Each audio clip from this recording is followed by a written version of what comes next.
Selamat pagi, Bu. Selamat pagi. Silakan duduk, Bu. Terima kasih. Perkenalkan, Bu, saya Salsa, ahli gizi yang sedang bertugas hari ini. Dengan Ibu siapa ya?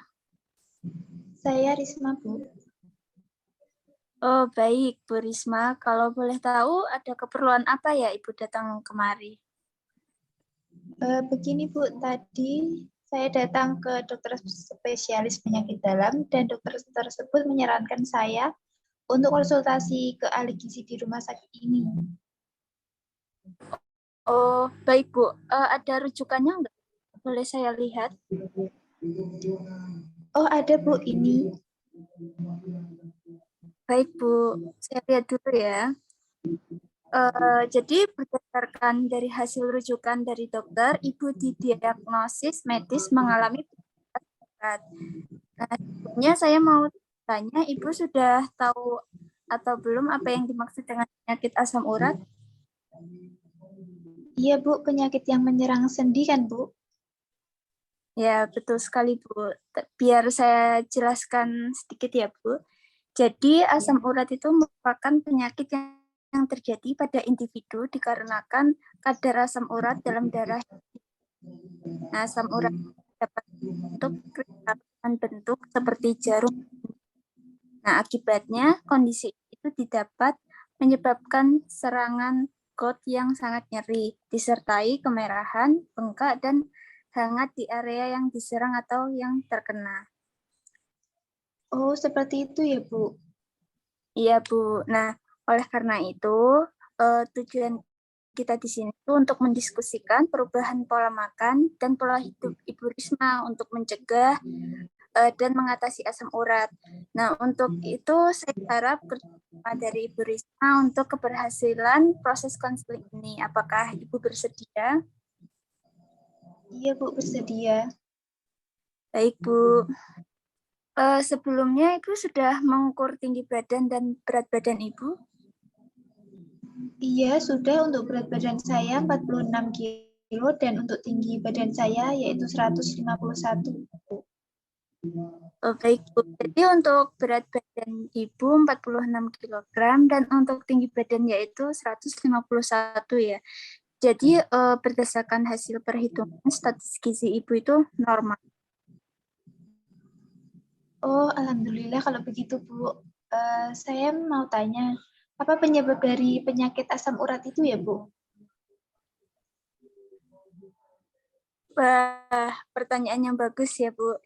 Jadi penyebab asam urat itu sendiri dikarenakan kadar asam urat di dalam darah yang tinggi.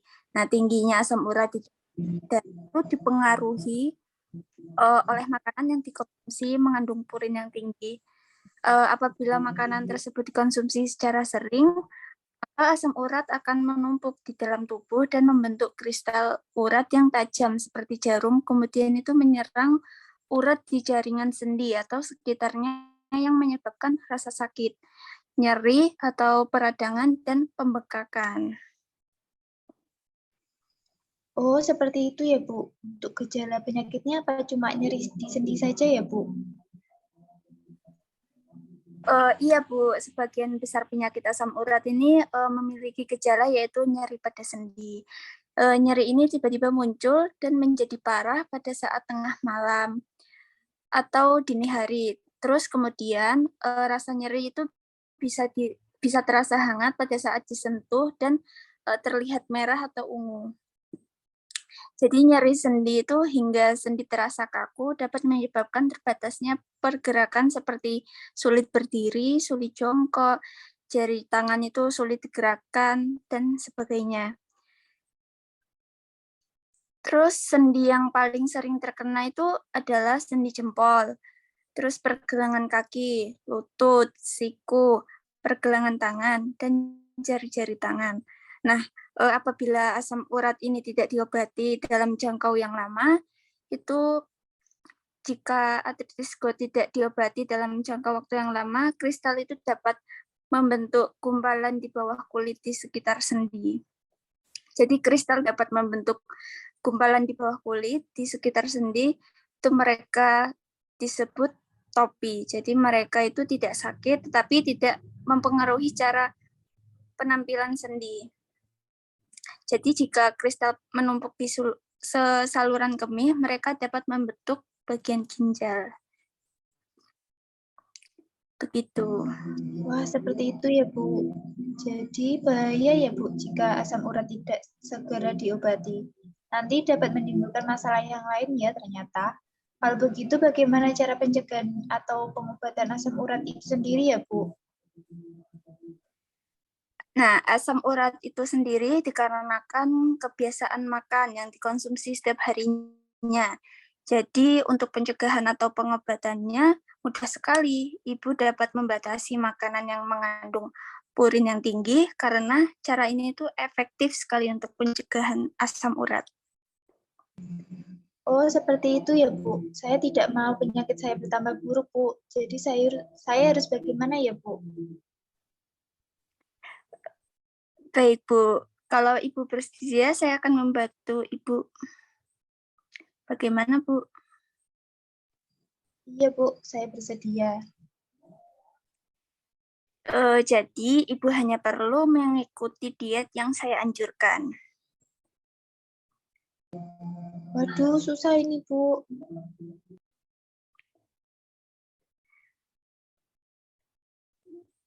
Tidak susah, Bu. Saya yakin Ibu bisa.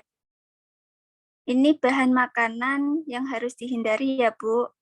Seperti bebek, usus. Wah, ini bebek sama usus nggak boleh dikonsumsi ya, Bu. Padahal ini kesukaan saya loh. Saya suka sekali makan bebek goreng dan usus goreng, Bu. Benar, Bu. Ini bahan makanan yang harus dihindari.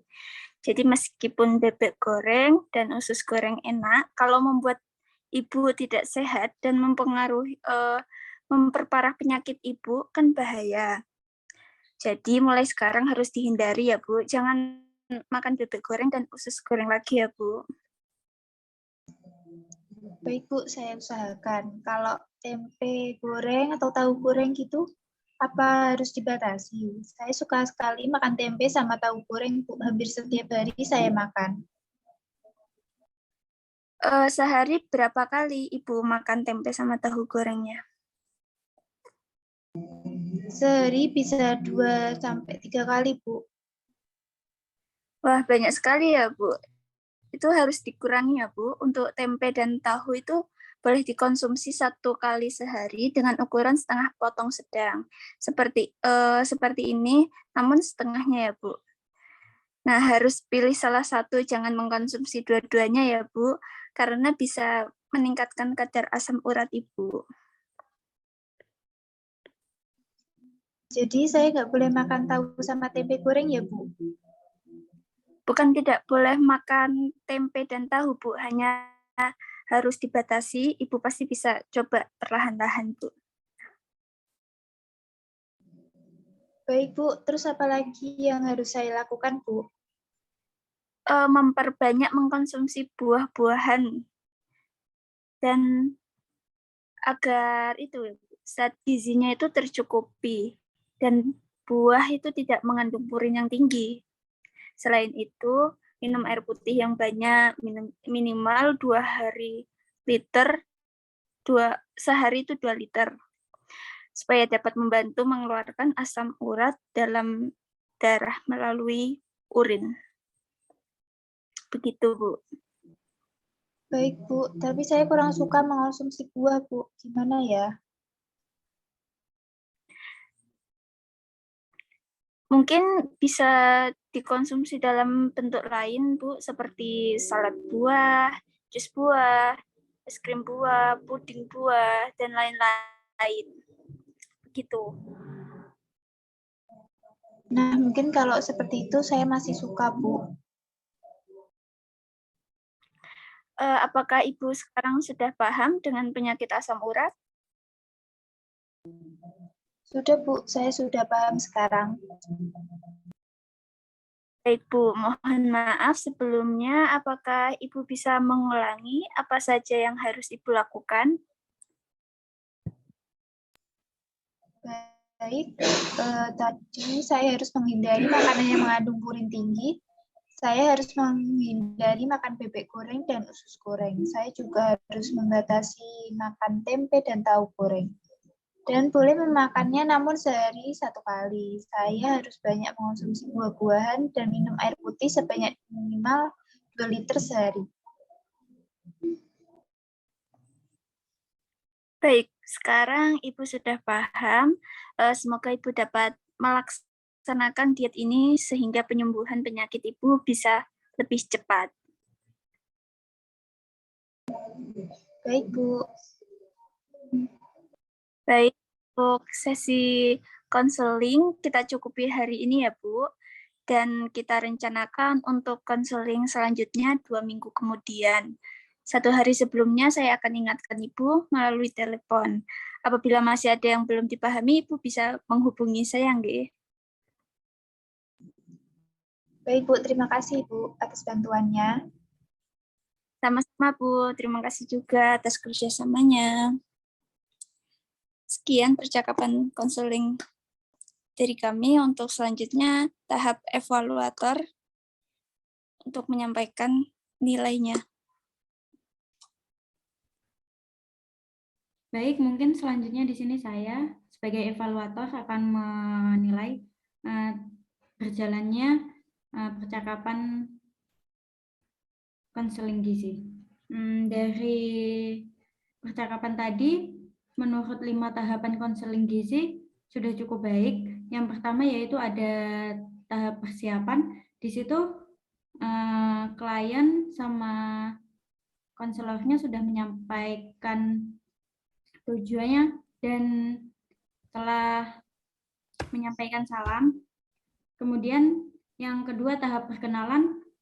Untuk konselor sama klien sudah memberikan perkenalan diri, menanyakan nama klien, terus menjelaskan interaksinya. Kemudian yang ketiga yaitu orientasi sudah cukup baik. Dan yang keempat yaitu konselor sudah menggali informasi yang diberikan oleh kliennya. Hanya saja kekurangannya pada media leafletnya nggak ditampilkan, mungkin untuk kliennya jadi kurang paham.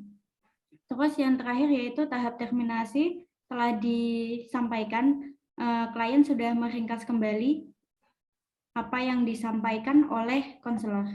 Mungkin cukup sekian evaluasi dari saya. Terima kasih. Terima kasih Mbak Fiana. Besar. Kok